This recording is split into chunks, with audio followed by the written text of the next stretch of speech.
Charente-Maritime est repartie à la hausse. 16 personnes ont été tuées pour les 3 premiers mois de l'année, soit autant qu'en presque 6 mois l'an dernier. En ce week-end de Pâques prolongé qui marque le début de la saison touristique, les forces de l'ordre seront donc particulièrement vigilantes au respect des règles. Vitesse, alcool, distraction, les causes des accidents sont toujours les mêmes. Il faut que les comportements changent, c'est le combat du collectif Justice Victimes Route et de Jocelyne Ravet qui habite Rétaux, près de Saintes. Elle a perdu sa fille dans un accident il y a 12 ans.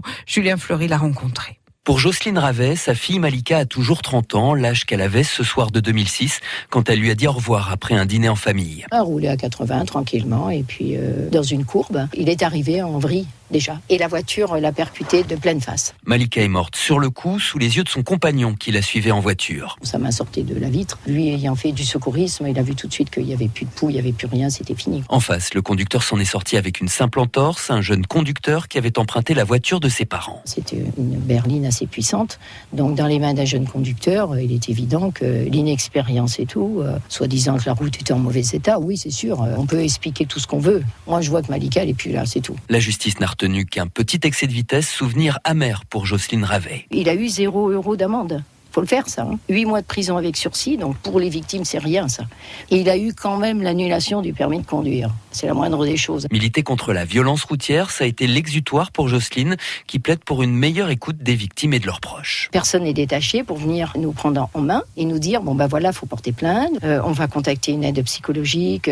Nous, c'est ce qu'on demande, une prise en charge immédiate. Jocelyne aimerait aussi qu'on arrête de parler d'homicide involontaire, comme si c'était la faute à pas de chance. Son collectif Justice Victimes Route défend la création du délit d'homicide routier. Un reportage de Julien Fleury. La sécurité routière depuis le début de l'année est mauvais. 16 personnes sont mortes sur les routes en 3 mois. C'est autant qu'en presque 6 mois l'an dernier et les causes sont toujours les mêmes. Vitesse, alcool, distraction. Le collectif Justice Victimes Route milite en Charente-Maritime pour qu'on arrête de parler d'accidents, mais qu'on parle d'homicide routier. Jacqueline Ravet, membre du collectif, a perdu sa fille il y a 12 ans.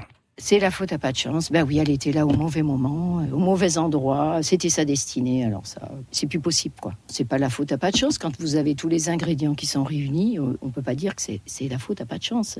Donc, nous, on se bat là pour que l'homicide involontaire, que le terme de involontaire disparaisse du vocabulaire. Parce que à un moment, nous, on supporte plus ce mot involontaire.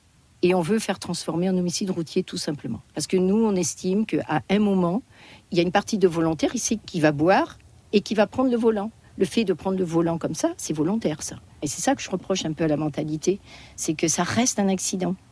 Et tant que ça restera dans la mentalité des gens un accident, tant qu'ils le comprendront comme ça, eh ben ça évoluera pas. C'est pour ça que déjà ce mot involontaire, il faut l'enlever. Parce que déjà ça banalise déjà. C'est involontaire, bah oui c'est involontaire, bah non. Jacqueline Ravet du collectif Justice Victimes Route en Charente-Maritime au micro de Julien Fleury.